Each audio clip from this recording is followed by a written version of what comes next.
let's take the word apart and talk about the basics of economics, because I think by doing that up front, we'll come to see how this is something that's in many ways very theological. It's dependent upon some basic theological principles. But the word itself, economy, comes from two Greek words, oikos and nomos, which simplistically just means house law. So what is economics? How would you define it? Because you do so in the book.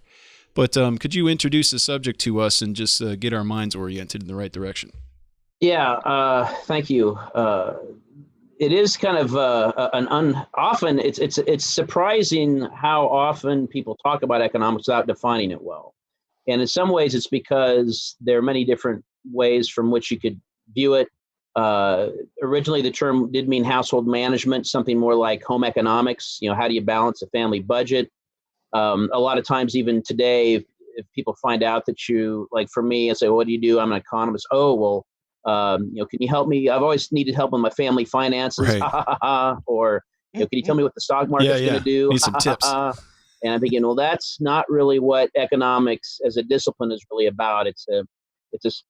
Economics is a social science by which we attempt to discover and derive and then express really what are laws of God's created order that constrain and give us guidance about how we can interact socially for people to achieve more of their ends, ultimately in a peaceful way.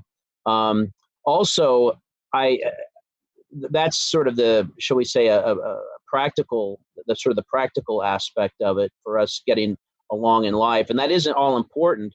But once we recognize that economics is an effort to derive actual laws embedded in creation, well, then that takes on a different, that emphasizes, or it takes on more weight, because like all scientific laws, they're reflections of the creator, they're reflections, manifestations of God's glory. And so that gives us even more reason to contemplate these things.